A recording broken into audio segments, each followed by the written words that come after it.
Hey y'all, welcome to Ryan and Robert Rants. We are back at you again, continuing the ranked series for the Conjuring universe.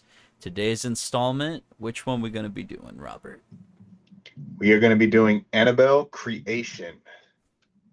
Yeah. Annabelle Creation. We made it to the prequel of Annabelle, my favorite movie so far. Oh Plot yeah, twist, it's not. not That even being said, close. definitely check out our previous episode, Annabelle. So yeah, we're gonna be going over continuing the rank series as we said just a moment ago. We're gonna start off with a little plot synopsis, subjective, objective thoughts of what worked and what didn't work. We'll do our out of 10 ranking, or out of 10 rating, I should say, and then we will be doing Robert's brainchild, the tier list ranking of where Annabelle creation fits. So, with that being said, we're going to go ahead and jump into it. Before we do, as we've done in the previous videos, spoiler alert. We are going to spoil the heck out of this movie, and you have been forewarned. But definitely check it out. Join in on the conversation in the comments because we definitely want to hear from you about what you thought about this one. But before we get to that, let's go ahead and get started. Robert, would you like to start the plot synopsis? I sure can. I hope I've kept this as short as The Conjuring 2. We will see. Maybe shorter. But yeah, so this movie takes place in the year 1946. We have a doll maker by the name of Samuel Mullins, played by Anthony LaPaglia. Paglia? I butcher names. I'm sorry. Is but anyways, he's crafting a new piece of work. It's a doll, right, that will later become known as Annabelle. Anyways, while he's working, Samuel he gets a small note from his daughter, who's also named Annabelle, or called they call her B for short. But anyways, gives her a little note because they're playing a game called like, a hide and seek throughout the house. Samuel ends up finding her and starts tickling her, typical father-daughter playful time. And then this is all joined in by Samuel's wife, Esther, played by Miranda Otto, who I totally forgot was in this movie. Um, but yes, so the Mullins family later goes to church. A patron there asks Samuel when his next batch of dolls will be ready, and Esther says they're good to go. On the way home, they end up getting a flat tire. Esther sees a car coming down the road, and they want to try to flag it down to try and get some help changing this tire. As Samuel is removing the tire, a bolt comes loose and goes into the middle of the road. B ends up going to go grab it and gets fatally struck by that oncoming vehicle. And the movie gets pretty close to showing it almost Pet Cemetery style. It's very Yeah. reminiscent of Pet Cemetery. Completely, man. When that happened again, that was like Hereditary all over again. It's like, wait, what? All Like, it's oh missing is the man. no. Anyway, we fast forward 12 years later. Now in 1958, the grieving couple. We shouldn't be laughing at something like this Yeah. though, but it got me when it said grieving couple. I was like, yeah, that's pretty bad. The grieving couple. Yeah, yeah, right. The grieving couple opens their remote home to a nun, Sister Charlotte, and six orphan girls. Among the girls are best friends Janice, who is disabled from polio, and Linda. The Mullins home is like now it's filled with reminders of B, their poor daughter. And Samuel sternly warns the family, or not the family, the girls, to stay out of B's locked bedroom. And of course, being children, Janice is drawn into B's room one night after finding the door mysteriously locked. She finds B's old dollhouse and a key that opens a hidden closet. Within that closet, she discovers a creepy porcelain doll, the very one Samuel was making at the beginning of the film, the Annabelle doll. Terrified, she slams the door shut, but it reopens on its own. So, things are already starting to happen within this house. And as we learn, it's continuing to happen. Soon, I mean, even more strange occurrences begin to haunt the house. The girls hear footsteps, see ghostly figures. Sister Charlotte even spots a familiar ghostly nun from her past in a photograph, the same one that haunted Lorraine Warren in The Conjuring 2. So, bringing everything back full circle, which I believe this movie takes place after The Nun. I think we've later when The Nun comes out, if I'm not mistaken, chronologically. Um, Yeah. Chronologically, I'm not sure. We can We look that up will we later. will update that in the next video. Yeah, right.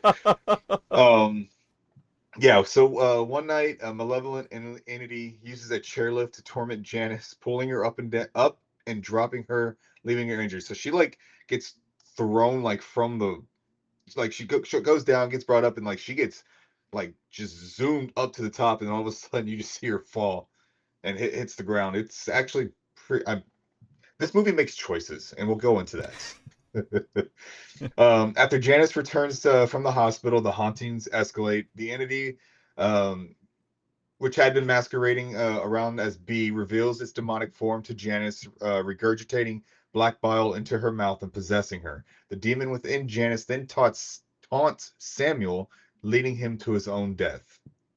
Sister Charlotte confronts Esther, who finally reveals the truth. She's kind of been bedridden for the whole movie, with kind of like a Phantom of the Opera style mask kind of on her face. Yeah. I'm not laughing at her face and stuff. I'm laughing because it made me think of Gremlins 2. Put on the Phantom mask after the acid throw. Oh yeah, man, I haven't seen that one in a minute. I'll get around to watching it again. Anyways, so Esther, finally reveals the truth to Sister Charlotte. Basically, after B's death, she and Samuel were so desperate to contact their daughter that they made a pact with the malevolent spirit. Not a good idea. Believing it to be B's ghost, they allowed it to inhabit the doll. However, the entity soon showed its true violent nature, gouging out Esther's eye, hence the Phantom of the Opera style mask. Um, they sealed the doll away after a priest blessed the house, hoping that it would contain the evil. Spoilers, it didn't.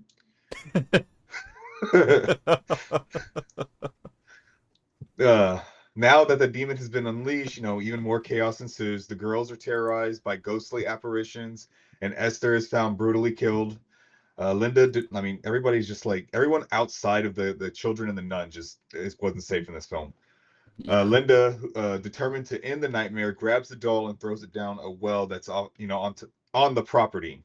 But she's nearly pulled in herself before being rescued by Sister Charlotte.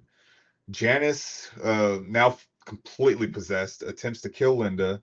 Sister Charlotte and Linda manage to trap Janice and the doll in the same closet where the doll was originally blessed. And then thinking that everything's over, they end up calling the police. They arrive. They find the doll. They end up finding the doll, but Janice is gone. She escaped through a hole in the wall. I think she makes the hole. I don't know. It's kind of left ambiguous, but it's pretty much. I think she just like formed a hole in the wall, and was able to escape. Yeah. But yeah, so the girls and Sister Charlotte end up leaving the house, and Linda grieves the loss of her friend. The film's epilogue reveals that 12 years later, Janice, now calling herself Annabelle, is adopted into a new family, and we learn that this is the same family from the first Annabelle. I forgot their name. Is it the Higgins?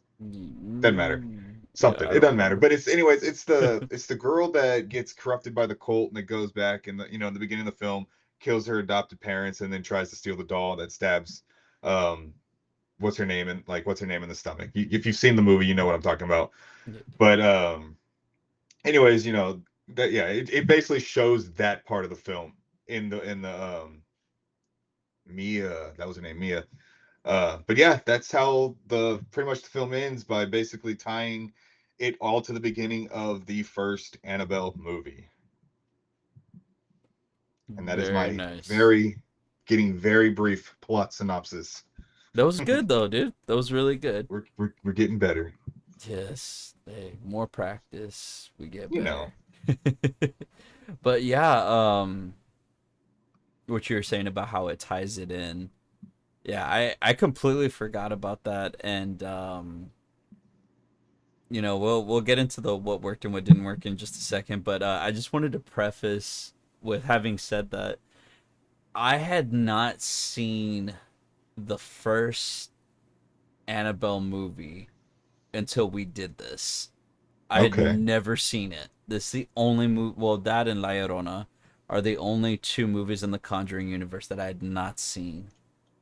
So when the end of the movie happened, the first time I saw Creation, I was like, "Oh, I guess it ties into it or Somewhere, something." yeah. Yeah, Yeah. I was like, "I don't know. I never saw the first one, but I'm pretty sure it ties in somehow." But yeah. So that's the thing I found interesting about this one. But yeah, let's go ahead and jump into our thoughts. So for you, what worked for Annabelle Creation? So I'm gonna just say right off the bat, this is by far a better film than the first Annabelle. This is kind of, Leagues, leagues. huh? Leaks. Like, this is the origin movie that we should have got before the first Annabelle. Because I mean, yeah, it says Annabelle creation, so this is. But I mean, if you're gonna do a prequel to something, show the true. I don't know. There we watched. I mean, we said all we needed to say about the other one in the last video. So if you want to watch that one, go for it. But yes, this one by far better. It did everything that I wanted it the first movie to do, and then like I like that it took chances. The other one felt safe. Like, I mean, what first 10 minutes of the movie, we like almost basically witness, pretty much see the car almost hit that. Like, I mean, it cuts to black, but you get it. Yeah. I mean, it's very, it's nothing ambiguous about that. This child gets hit by a car. It's out of nowhere too. Like you can sort of Yes. like see it coming with the foreshadowing during the scene, but it's very quick Yeah. when it happens where it's like, "Oh dang." Yeah. Like, oh did that just happen? It's Yeah. one of those moments where you're like, hold on, I might have to go back and rewatch this. It's like when I bring up Hereditary, like I was just cruising along watching that movie, and it's just like I was like, "Wait, what? Did that just happen?" Like, nah, just out of nowhere. um, Oh man, we got to do Hereditary one day. I freaking love that movie, dude. I love I'm that sure we movie will. so much. But there's that, and then there was the other scene that I mentioned about what's her name just getting taken up to like Get whatever, and then ragdolled up. Dude, she just gets pulled up gone. like Alfred Woodard, speaking of Annabelle, Man, yeah, in The Forgotten. If you remember that scene when she gets pulled up yeah. into the sky. So I like that this movie did take chances, and it's just like I mean they put like for the movie's sake, like children were in harm's way. There was no like playing it safe in terms of that. So I like that. I like that it still brings the atmosphere. I think it's the guy that directed Shazam, right? So Yeah, David F. Sandberg, dude, yeah. Mr. Shazam himself, and I did not know that he directed until Dawn. Oh really?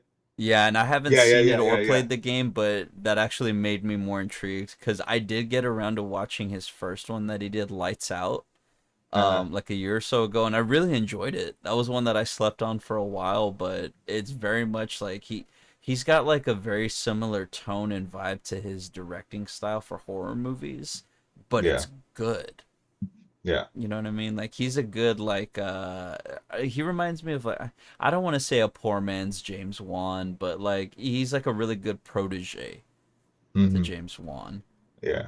So I think I like was if gonna he was to say come back for it, like he would have been like a good one to take up the mantle for continuing the Conjuring The Conjuring. universe. Yeah. Yeah, I was gonna say he's while he's no James Wan, I still think he's a very effective filmmaker because the jump scares in this one was effective. The direction of the children actors was pretty good. Like you get a sense of dread from them. I think there was one scene, I don't remember which girl it was, but it's when she's like hiding on the bunk bed and you see the footprints coming out, Yeah, and then like you get that like sense of just like of dread, right? Like the you're like atmosphere, just like exactly like you're in like you're feeling it. You're yeah. feeling the tension and the fear that she is also invoking on you. So I think that's like very well done.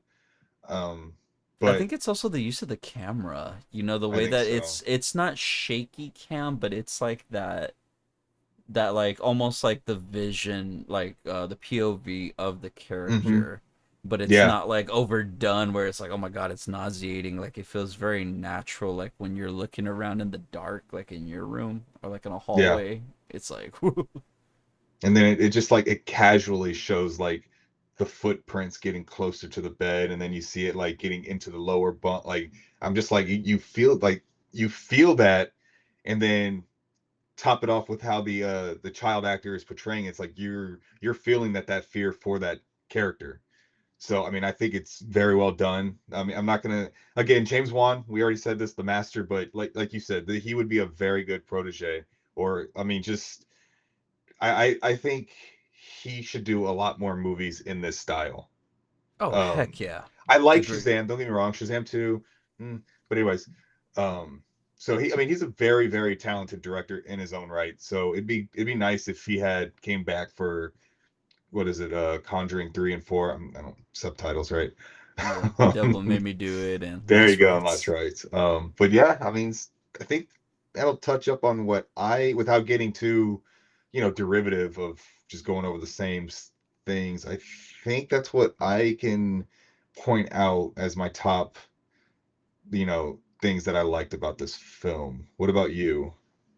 Yeah, so you hit it perfectly. The atmosphere in this freaking movie. So I will say, and I'm saying it a little early. I was gonna save it to the end, but for the longest time, this one was my favorite of the spin-offs because I freaking love a lot about this movie. I love the atmosphere, the use of darkness in this Hmm. movie is used so good. Like it's the same feeling if you've ever been like in a dark room where you know that you're by yourself but you feel like something's watching you or you get like, the goosebumps Yeah. on the back of your neck and you feel like there's something with you or like and you're like that uneasy feeling like yeah no I'm good like that feeling like that's the feeling that's created with this movie and he does it so good. The setting, a real setting, dude. The Yes. farmhouse, the use of the environment, real locations, real sunlight, real sky. Like I love the sky in this movie. Like I Yeah. love how it looks like it's real footage. They put a camera outside and they said, "Boom, shoot it." The cast, great cast all around. The story is better. The story Hmm. is so much better. And it's like you said, it is better at setting the lore and getting to it. The first Annabelle movie, like you said, definitely go back and check out our episode on it because we will break it down so much further in there. But it's a bad movie. Not just a bad movie for the franchise, it's just a bad movie. But this, like you said, is the movie we should have had first for Annabelle. It's like, okay, Annabelle was introduced. Boom. This is the movie you hit us Yeah. with. And that other one never existed. Um, but my favorite scene in the movie still is, and it was the first time I saw it, is the under the staircase scene. Oh yeah, That that's a is good my one. favorite scene in this movie where you see the Annabelle doll and then you see the demon in the back and you see its face, but you don't notice it unless you look. And then you're like, oh, dang. Like when you say, you're like, ah. And it's like holding on to Annabelle. Like that's my favorite scene in the movie. My second favorite scene, having watched this again, is probably when Carol and Nancy are under the blankets and they're doing the whole thing with Miranda Otto's character. And then I forgot that it pulls up the blankets and like it's someone in a mask. I completely forgot about that. I was like, "Oh my god, that's so freaky." Yep. But it's good. Like there's so much that works in this movie and it's another comparison, but David F. Sandberg feels very much contemporary with Mike Flanagan, who is Yeah. a master at atmosphere. Oh yeah. And it's the same vibe that I got here. And like I said with the first one, there's moments where it feels like a Mike Flanagan like picture. where he's setting up the story and the lore, but they don't do anything with it. And it's just like I hate that movie so much. But yeah, this one, masterclass. I'm trying to see what else I had noted for it. You brought up the nun appearing in the photo, tying it to the nun, which Easter eggs. But Yeah. yeah, I mean, aside from that, like that's what worked for me for the most part. Now, what didn't work for you? As so this one's gonna be kind of like, I would say, just the off the top of my head nitpicking, but also like it's one of those ones that works and doesn't work at the same time. It's I like how they tied in the little girl being the older teenager or whatever it was in the first one, right? But at the same time, you have this movie that's supposed to be the origin. It's kind of I hate it when not hate it, but it's just like when you tell like that when you tell a story and then you have to go back and tell another like prequel to it, you're kind of you confide confine yourself to like parameters of, hey, we gotta tell a story, but we're limited by what comes after it now, if that makes sense. No, So it does. I think was and again it's still effective, but the story was it confines itself, but because it has to fall in line to what came, I guess, chronology or like in real life this can comes after, but whatever, you know what I mean? Like Yeah. chronologically this is before the other one, but it also it's telling a story that was told before it, even though it takes place before it. But it's just one of those ones. So I like that they were able to tie that little girl being the other girl, like the part of the girl that was part of the Manson cult, but at the same time it also kind of takes it away because now it has to fall in line with just basically a poor movie that came, before it. Um, Yeah. It's a so product of like yeah, it's an odd one, and it's kind of hard for me to explain on. That's why it kind of works and doesn't work because I do like it, and I do like that they were able to tie it in, and I do like when movies get tied in if they do it correctly, and I think this for the most part does it correctly, but at the same time, it's just one of those ones where I felt like it was also kind of forced to do it because they were like, well, we did this. It was okay. It was whatever. And now, I don't know, like, 'cause this movie is by far superior than that one. And it's just, I don't know. I didn't want it to fall into that kind of trap. And it's, like I said, for the most part, it does it effectively, pretty effective. The other thing, like you said, this is a real setting, but I also want to like, it takes place in a house, real setting. That's great, but it also just falls in line again with just like could it be a little bit too derivative? Like we've seen like a cast of pretty much all child actors that are, little girls in a movie. I mean, we saw the first Conjuring with the house of like five girls. The second Conjuring, I think there was like two or three girls and a boy. So I'm like, I know why they cast like little girls because they scream a lot better, right? I think that's what yeah. it is. um, I mean, you go back to any like haunting movie. How many is it? It's a lot of like girls, right? Yeah. So I'm just, is it? Could it be just a little too derivative in terms of that, or do you think? I mean, again, it's just one of those ones. I'm trying to look at it from like a casual audience member. Like if they see him, like, oh, great, just another haunted movie, right? You know what I mean? Just Yeah. like we're obviously gonna go watch it because we're us. But if you were like a casual moviegoer, would you just be like, oh well, it's just another exorcism movie or another haunted house? You know what I mean? Yeah. So I think I at don't know if first there was glance, yeah. anything from the outset that makes it stand out other than it being related to Annabelle and The Conjuring. Like, would it be able to stand alone without all that? Yeah, and I think it does. Yeah, But it you pose a does. really good question, and the only reason I think it does is because I like what they do with it, and it's Yeah. the story that it's an orphanage, that it's that the father opened his house for it because of how much he loved his daughter. So to have it be like, oh, these are all girls that don't have families, and they're from the church, like, and bringing the church in, the fact that like it ties it in a very natural way. But I 100% understand and agree with what you said, that you get you get such a dread of a first movie that when this comes along, it's like, oh my god, like it doesn't redeem it, but it's like it almost does.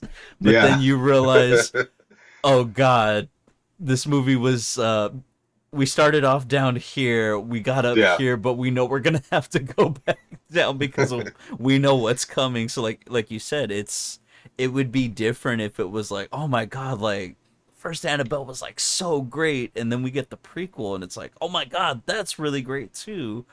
And Yeah. then it's just like, oh my god, here's a solid spin-off series, but it's not. It's like it's just poor, and then it's the cycle just sucks because you know what's coming. But again, like it's just like, And I think it, I can't say it enough how much I hate that first but movie. I also think it does say, since you didn't see the first one before this one, you were able to enjoy this one all on its own. So like that, I Yeah, think that's a good thing. So I think the majority of the people that probably saw this had already seen Annabelle. So it's like, are we saying this movie is so much better because the other one was so bad? You know, I I like think this one's I, just well made, I think it. better. I mean, I Like believe so. I think it is so too. much. Like this one for sure stands on its own. Even just looking at this from an analytical perspective, like we're doing now. I mean, I think you're right. It does, but again, This one tells a good story first and it does. foremost. Like it does such a great job. So with any good movie, you need the juxtaposition of lightness and darkness. And Mhm. that's what it does with this movie. Is it starts off with such a loving opening scene with, you know, like you said, it's a father with his daughter playing hide and seek and going to church and them spending time together. They're happy. You're with them for, what is it, like 15, 20 minutes before the Something like credit, that. Yeah. before the title even comes up. And you know, just within that, like you see like, oh wow, this is like really loving, and then something tragic Yeah. happens, and then from there it's like, okay, it's still tragic, but then you see they bring in these other characters, and then they're allowed to be characters as well, like, oh, you know, I really want a family, and you know, I want to be loved and stuff like that, and you start to feel for them. So when something happens, it's like, oh my god, like, you know, it hurts. Like Yeah. you're and that takes real crafting from the writer and the director to be able to tell that. And I think that's why this movie works so well. The first one, you do not get that. It's No. like they start with something like that where, you know, you have something there, but I honestly couldn't even tell you what time period that movie was set in, because at the first part it I feels think like it's it's the set in the 40s, 60s. like at the Yeah. beginning. Like it's just, it's very old timey and whatnot, and Yeah.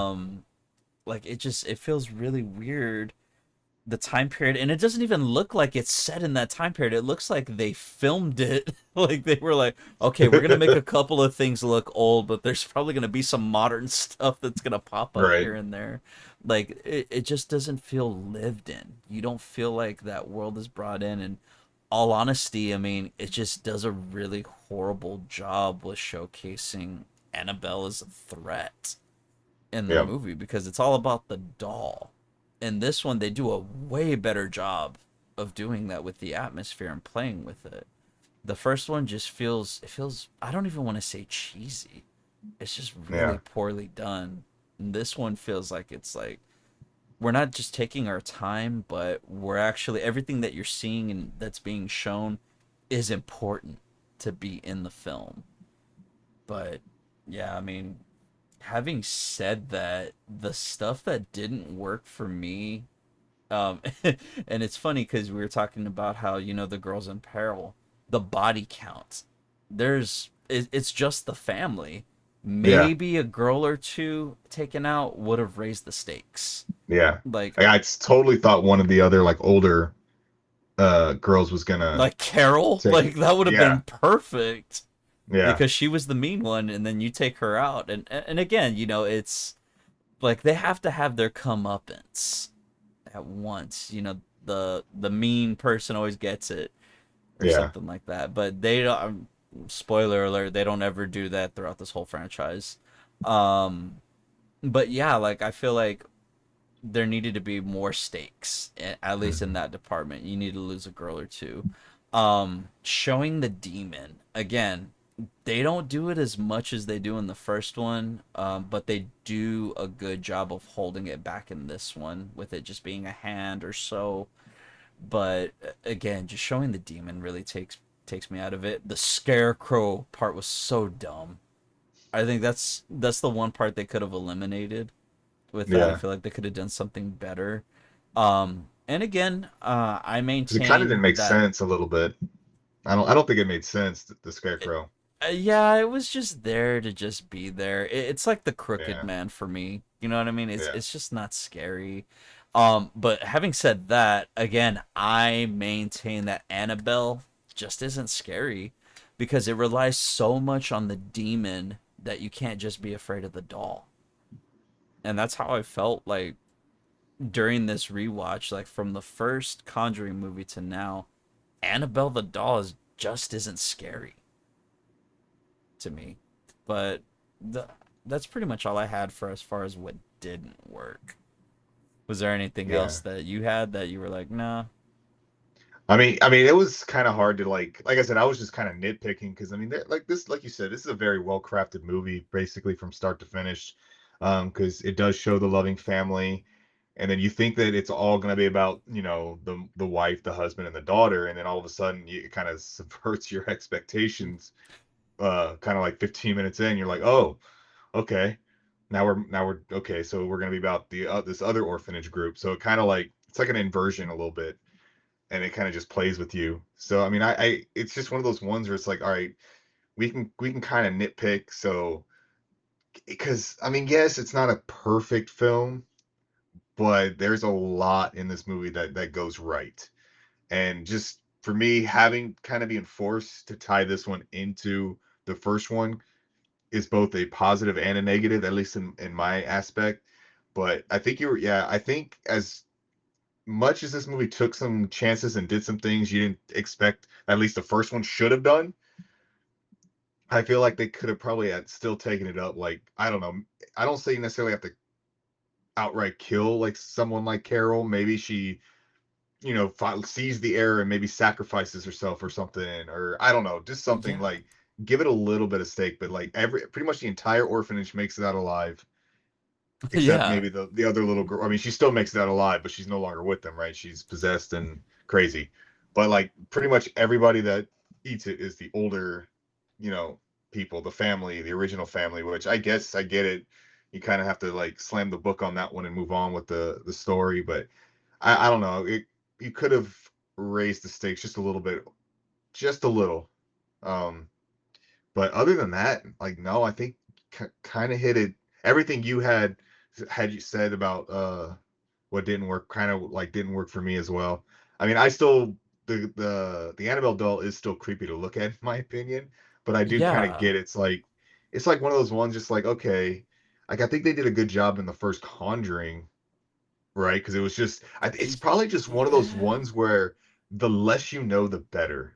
Yes, and that's what I mean about they rely so much on the demon and Yeah, showing the demon, and I feel like if you never do, and then just let Annabelle just be there, it's scarier because yeah, then it's about, and this is something that needs to come back in horror movies.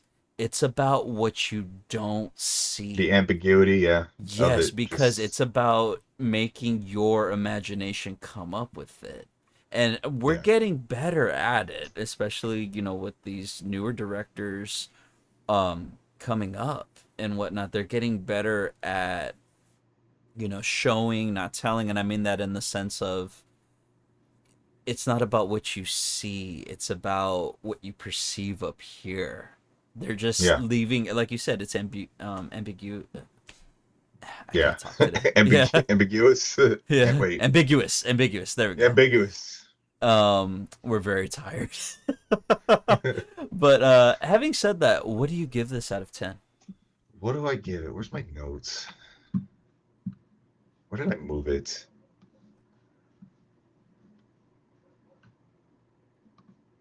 There. Nope, that's not it. It's okay. Hold on. You Nope, got this. You got I don't this. at Believe all. him. Nah.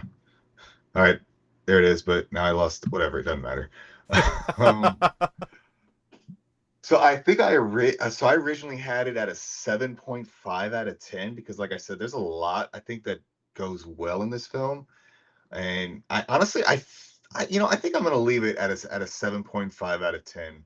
Even with all the nitpicking I can probably do, make it maybe knock it down to a 7, but I think I'm gonna leave it. I think I'm gonna go with my initial ranking and give it a 7.5 out of 10. Nice, nice. So, initially when I pulled up my notes, I gave it a 6.5.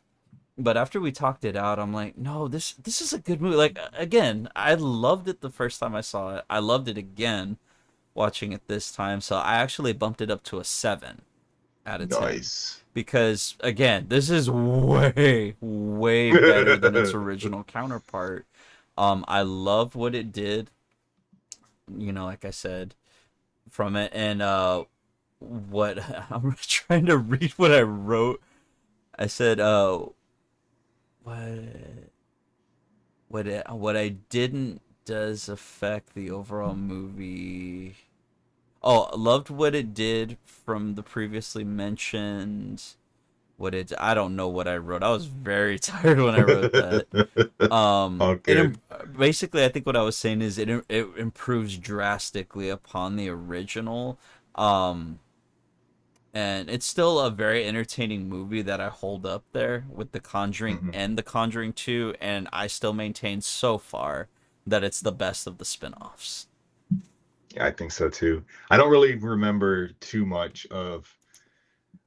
I mean, I won't get into it, but yeah, I mean, I can as so for sure so far because we only had two, but yeah, 100% better of the two films. I think even looking forward, the Nun Two, La Llorona.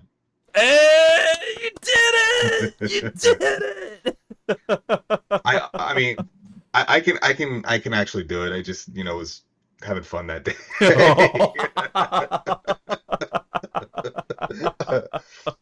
It made for good entertainment. I can he's even roll the R's if I wanted Annabelle to. doll to my Janice. Yeah, right. I can roll Oh, the R's. all Um, right. So we did out of 10 in our final thoughts. It is time for the tier list. Let's I do disappeared. it. There we So, go. Robert, where is Annabelle Creation on your tier list? Alrighty. So I have it on this screen here. It is this one right here. Hmm. Well, we already know I gave it a. It's not as good as The Conjuring 2. Way better than this travesty. So I think I am for now. We'll see how this one's gonna have. I think this one could possibly change going forward, depending on how I feel about the other ones. But I think for now I'm gonna slot it in the B tier. It's like at the very close to the top of the B tier. Okay. That is a fair assessment.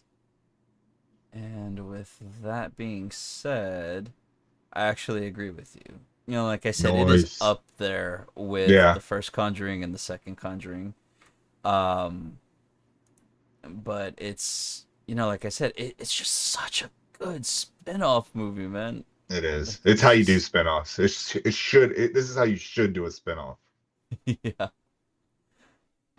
Aside from that, I don't really have much more to say on this. What about you? Nope. Awesome. Well, I just noticed something. Let's see if I can fix this. There we go. For some reason, my picture was really small, but okay, now we're back. But yeah, aside from that, guys, that is all we have to say on Annabelle Creation. Thank y'all so much for watching. We greatly, greatly appreciate it. And as we always say, please like, subscribe if you haven't already, and get down in the comments. As Robert always says, We want to hear from you. Where does Annabelle creation rank for you? Is this a better movie than the travesty that is Annabelle? Is it not? Do you agree with some of what we said? Should there have been a higher body count? Should they have, done things differently? Or was it just perfect as it is? Get down in the comments. We want to hear from you. And Robert, do you want to let them know about the other projects we have going on and our next follow up after this? Yes. So this is the fourth video in this Conjuring ranked series. Feel free to check out the other three. We've alluded to them several times throughout this video. We got the Conjuring, we got the Conjuring 2, and the first Annabelle. The next one in this series, at least how I'm watching it, is the Nun. I hope that's the correct order. Um, I believe uh, so. yeah, I think there was only two. Wait, was it? I know two came out in one year. I think it was. Yes, yes, it's the Nun. Yeah, Nun's it's the the next Nun, one. and then yeah, okay. Anyways, but yeah, so then we'll be following this up with the Nun. Um, who knows? I mean, we'll get around. I think we'll be recording that later this week. But other than that, we have our Superman ranked series that we've already completed. Go feel free to check that out. All live action Superman movies. We had a lot of fun doing that. We also have a bunch of trailer reactions. We have movies, games, some not even movies or shows or games. We have our Kamen Rider and our Super Sentai. Those videos have been doing really well on the channel. All of them were requested by a user, friend of the channel. I guess we can call him now. He's ASMR one of our Pong top Poom. commenters. Yep. So yeah, again, if you have something that you want us to react to, get in the comments, let us know. Or maybe you have a series in mind that you want us to rewatch and rank. Let us know. We are going to be open to it. Yes. Oh man, I'm definitely down for the next rank series. I know we're still deciding what we're gonna do on that too, but like Robert says, if you have one that you're like, oh my god, I want to see them, first off, force us to watch a Yeah. franchise and then rank them. I will say not MCU because we do have something planned that we're not ready to unveil yet, but all in good time to those who wait. We will get But to the Fast and the Furious, believe me. yes, yes, we will. But yeah, aside from that, Robert, thank you so much as always. Appreciate you, and we appreciate y'all as well for watching. Catch you in the next one.